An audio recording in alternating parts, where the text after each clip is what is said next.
و ملک گھومنے کی جو ہے مشق بھی ہم نے کی ہے، لیکن یہ اس وقت جو ملک کے معروضی حالات ہیں، ایسے حالات کبھی پیدا نہیں ہوئے تھے۔ جہاں 10 روپے خرچ ہوتے تھے وہاں 16-17 روپے خرچ ہو رہے ہیں، اور جہاں 10 روپے آ رہے تھے وہاں 5 یا 6 روپے آ رہے ہیں۔ تو اب آپ اندازہ کیجئے کہ جو جاری شدہ کام ہے ان میں پھر تعطل پیدا ہوگا اگر ہم نے اپنی رفتار کو نہ بڑھایا اور زیادہ کندھے نہ شامل ہوئے اس بوجھ کو اٹھانے کے لیے، تو پھر ظاہر ہے اس بوجھ کو نیچے رکھنا پڑے گا۔ اب ظاہر ہے کہ بعض لوگ تو بڑی آسانی سے یہ کہہ دیتے ہیں کہ کوئی بات نہیں، آپ کام کو سمیٹ لیجیے گا، اور ظاہر ہے اگر کوئی راستہ نہ ہوا تو پھر سمیٹنا ہی پڑنا ہے۔ لیکن 30 سال کی مسلسل محنت کے بعد یہ اتنا آسان نہیں ہے کہ آج ہم جو ہے وہ کام کو، جبکہ کام کی شکل نکلی ہے اور خد و خال نکلے ہیں اور رجحان ہوا ہے پوری دنیا کے اوپر، اور آج وسائل کی عدم دستیابی کی وجہ سے ہم اس فیصلے پہ آ جائیں کہ ٹھیک ہے ہم کام کو سمیٹ لیتے ہیں۔ مشکل حالات بھی ہم نے کاٹے، فاقے بھی کاٹے، میرے طلباء نے روزے بھی رکھے اور اذیتوں سے گزرے بھی ہم، لیکن الحمدللہ ہم لمحہ بہ لمحہ آگے بڑھتے گئے۔ لیکن اس وقت کام کا جو حجم ہے، جس طرح ہم مختلف جگہوں پہ تعمیراتی کام شروع کر بیٹھے، اور طلباء کی جو تعداد پورے ملک کے اندر ہمارے ساتھ جڑی ہے، ادارہ مرکز کے اندر جو طلباء کی تعداد تقریباً 2000 کے قریب ہے، تو یہ وہ ساری چیزیں ہیں کہ جو ہمیں اس بات کی طرف بلاتی ہے کہ ہم بھرپور اس بات جد و جہد کریں اور زیادہ کندھے شامل ہو جائیں، تاکہ جو ہے وہ اس بوجھ کو مل کر کے اٹھایا جا سکے۔ اور میں نے آپ کے سامنے حضرت ابو کبشہ الانماری رضی اللہ تعالیٰ عنہ کا ایک قول، بلکہ حضور کا فرمان آپ کے سامنے کئی بار رکھا کہ اللہ کے محبوب نے قسم کر کے کہا تھا، ما نقص مال عبد من صدقہ، اور میں محمد صلی اللہ علیہ وسلم اللہ کی قسم اٹھا کے کہتا ہوں کہ صدقے سے مال گھٹتا نہیں۔ صدقے سے مال گھٹتا ہوتا تو اس امت کے سب سے غریب شخص کا نام ابو بکر ہوتا، لیکن صدقے سے مال گھٹتا نہیں ہے، صدقے سے مال بڑھتا ہے۔ تو ہر سال مجھے احباب کہتے ہیں کہ آپ اتنے ہزاروں لاکھوں لوگ جمع ہوتے ہیں تو آپ فنڈ کی ترغیب دیں، تو میں کہتا ہوں چل رہا ہے تو ہم اسی وقت میں کوئی اور دو چار چیزوں پہ بات کر لیں گے، لیکن اس مرتبہ تقریباً پورا خطاب ڈاکٹر صاحب نے بھی اس موضوع پہ کیا، اور میں بھی اپنی گفتگو کے اختتام پر اگر آپ 5-7 منٹ مجھے اور جو ہے وہ حوصلہ رکھ کے سن لیں تو میں اسی موضوع پہ آپ کے سامنے یہ ساری چیز رکھ رہا ہوں کہ اس وقت ہمارے یہاں ہماری جو ضرورت ہے اس کی تکمیل بہرحال ہمیں کرنا ہوگی، اور اس کے لیے آپ میں سے موجود ہر شخص کو یہ ذمہ اپنے کندھوں پہ لینا پڑے گا کہ یہ ہمارا کام ہے اور اس ذمہ کو ہم نے اٹھانا ہے۔ اتنے لوگ مل کے جتنے آپ میرے سامنے موجود ہیں، یہ جو ہمارا پنڈال ہے یہ جڑ کے لوگ بیٹھے ہیں، پھر بھی گنجائش کم ہو گئی، لوگوں کو کھڑا ہونا پڑا، تو اتنے لوگ اگر اپنے کندھوں پہ یہ بوجھ لے لیں تو ایک اینٹ کا بوجھ نہیں آتا ہے۔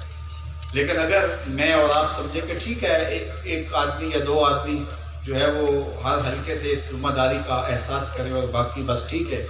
تو پھر جو ہے وہ یہ کام واقعہ ہی مشکل ہوگا۔ تو میری آپ سب سے گزارش ہے، میں نے اتنے زور سے گزشتہ 30 سالوں کے اندر کبھی آپ سے گزارش نہیں، تو ایک تو آپ اپنے، مجھے پتہ ہے یہ حالات جو معروضی حالات معاشی بحرانوں کے حالات ہیں، اس میں ہر شخص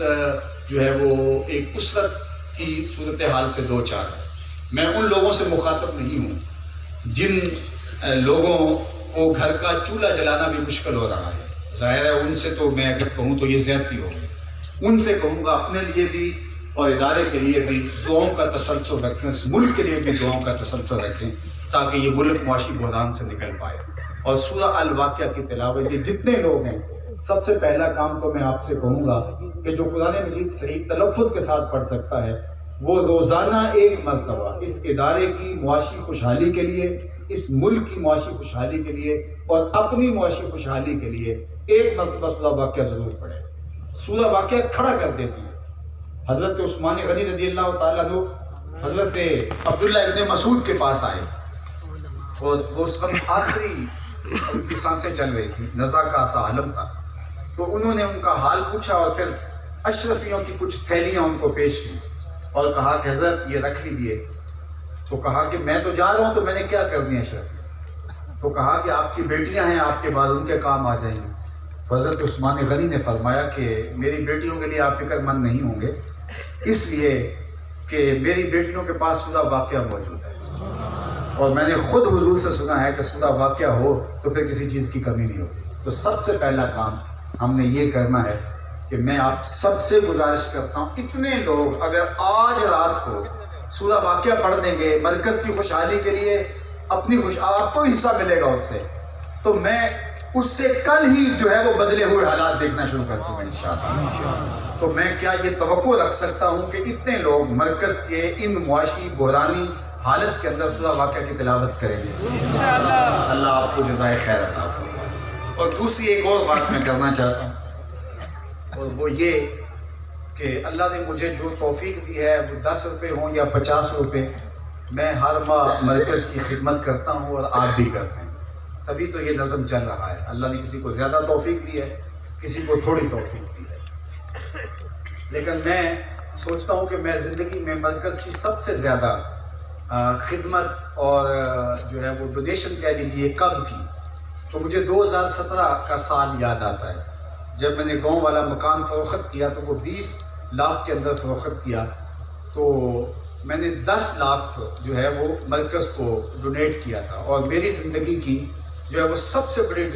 ڈونیشن جو ہے وہ میری طاقت کے مطابق یہی ہے. تو میں 2-4 دن سے سوچ رہا ہوں کہ اس وقت جو حالات ہیں اس سے کہیں کٹھن ہے، تو مجھے اس سے بڑی مدد کرنی چاہیے.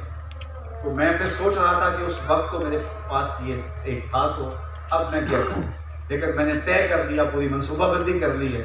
انشاءاللہ. اور میں یہ آپ سے بھی یہ آرزو کروں گا کہ میں بھی اعلان کرنے لگا ہوں کہ میں اپنی زندگی کی آج تک اس جامعہ کے لیے یا کسی اور کے لیے جو بھی ڈونیشن کی ہے، میں جتنی بھی ڈونیشن کی ہے، آج اس اجتماع کے موقع پر میں اپنی زندگی کی سب سے بڑی ڈونیشن جامعہ کے نام کروں گا. اور میں ظاہر ہے کہ وہ یکمشت نہیں دے سکوں گا، وہ میں 1 سال کے اندر انشاءاللہ اس کو مکمل کر لوں گا. تو میری 10 لاکھ کا پہلے فگر موجود ہے، اور آج میں 15 لاکھ کا اعلان کرتا ہوں. انشاءاللہ اس رمضان تک 5 لاکھ ادا کر دوں گا، اور اگلے رمضان سے انشاءاللہ پہلے بقیہ 10 لاکھ بھی انشاءاللہ میں ادا کر دوں گا. اور یہ میرے اعتبار سے ویسے میری زندگی بڑی آسودہ گزر رہی ہے. اللہ تعالیٰ نے دین کی برکت سے بادشاہوں جیسی زندگی گزاری. شہنشاہ رستوں میں کھڑے ہوتے ہیں، مجھے ٹینشن نہیں ہے. لیکن کوئی ظاہر ہے کہ میں کوئی کاروباری شخص نہیں ہوں، اور جو ہے وہ میرے پاس کوئی رقوم نہیں ہوتی ہیں. لیکن انشاءاللہ میں نے یہ وعدہ کیا ہے. تو جب میں نے یہ وعدہ کیا کہ میں زندگی کی سب سے بڑی ڈونیشن اللہ کی راہ میں اس مرکز کے لیے دوں گا، تو پھر رب بھی تو دیکھ رہا ہے نا کہ میں نے بھی اس کو زندگی کا سب سے بڑا تحفہ دینا ہے، اور اس کو جو ہے وہ اور زیادہ عطا کرنا ہے. تو انشاءاللہ میں 5 لاکھ روپے رمضان تک ادا کروں گا، اور انشاءاللہ اگلے رمضان سے پہلے بلکہ کوشش کروں گا مصطفیٰ اجتماع سے پہلے جو ہے وہ بقیہ 10 لاکھ بھی ادا کر دوں گا. یہ میری زندگی کی سب سے بڑی ڈونیشن ہے. اور اگر وہ لوگ جن کے گھر کا چولہا نہیں چلتا میں ان کو چھوڑ دوں، اور باقی جتنے لوگ موجود ہیں، مبلغین، طلباء، میرے بیٹے بھی بیٹھے ہیں، وہ بھی میرے دوست، میرے احباب، میرے پیر بھائی، اجتماع کا ایک شریک اپنی طاقت کے مطابق، ہو سکتا ہے کسی کی زندگی کی بڑی ڈونیشن جو ہے وہ 5 لاکھ ہو، کسی کی 50,000 ہو، کسی کی 10,000 ہو، اور کسی کی 50 لاکھ بھی ہو، 1 کروڑ بھی ہو. آج صرف میں آپ سے اتنا ہی وعدہ لینا چاہتا ہوں، اور وہ بھی بطیب خاطر اگر آپ چاہیں تو. میں نے بھی 30 سال دیے، وہ ڈاکٹر صاحب بتا رہے تھے کہ کوئی 3-4 بیماریوں کا بوجھ اٹھا کے گلی گھوم رہا ہوں. پہلے گلی گھوما، پھر نگر گھوما، اور اب ملک گھوم رہا. اور یہ میں بطور خطیب اگر جو ہے وہ دنیا کی گلی اور ملک جاتا تو آج شاید جو ہے وہ میں بہت بڑی رقم کا اعلان کرتا. لیکن میں پوری دنیا کے اوپر جو گھوم رہا ہوں وہ بطور خطیب نہیں گھوم رہا، اگرچہ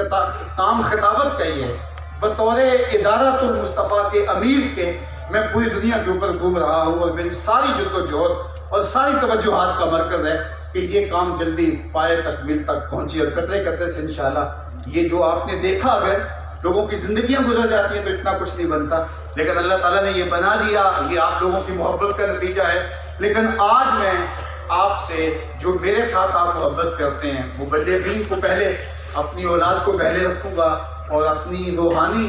اور اپنی معنوی اولاد جو میرے جو ہے وہ مباینین ہیں ان کو رکھوں گا پہلے، اور تمام شرکاء کو، اپنے دوستوں کو پہلے رکھوں گا. لیکن میں نے پہل اس لیے کر دی کہ بہرحال میرے جیسا شخص اگر یہ وعدہ کرتا ہے تو اللہ نے آپ کو اگر بہت زیادہ دیا ہے، تو بس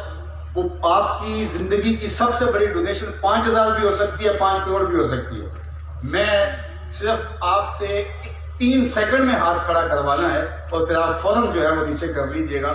اگرچہ آپ نہ بھی کریں تو میرے لیے کافی ہے، تو وہ اس لیے میں کرواؤں گا تاکہ جو مجھے تسلی ہو اور میں ذرا تھوڑی جو ہے وہ سہولت کے ساتھ جو ہے وہ سمجھوں کہ آج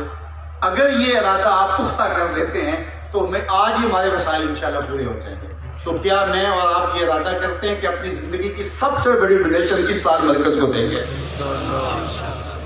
ماشاءاللہ ماشاءاللہ، اللہ آپ کو جزا دے. جتنی بھی ہے وہ 1 روپیہ ہے یا 1 لاکھ روپیہ، اتنے لوگوں نے اگر اپنی زندگی کی سب سے بڑی ڈونیشن اس بار مرکز مصطفیٰ کو دی ہے تو میں یقین رکھتا ہوں کہ یہ ہاسپٹل بھی تعمیر ہوگا اور وہ ہاسپٹل بھی تعمیر ہوگا انشاءاللہ العزیز. اور یہ پورا مہینہ آپ نے محنت بھی کرنی ہے تاکہ ہمارے منصوبے رکنے نہ پائیں اور کاموں میں تعطل پیدا نہ ہو اور ہم تیزی کے ساتھ آگے بڑھے. اللہ تعالیٰ نے ہمیں موقع دیا ہے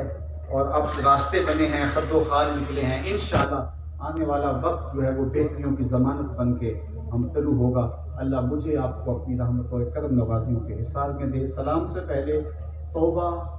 اور تجدید ایمان اور طریقہ مبارکہ میں بیعت کے حوالے سے جو لوگ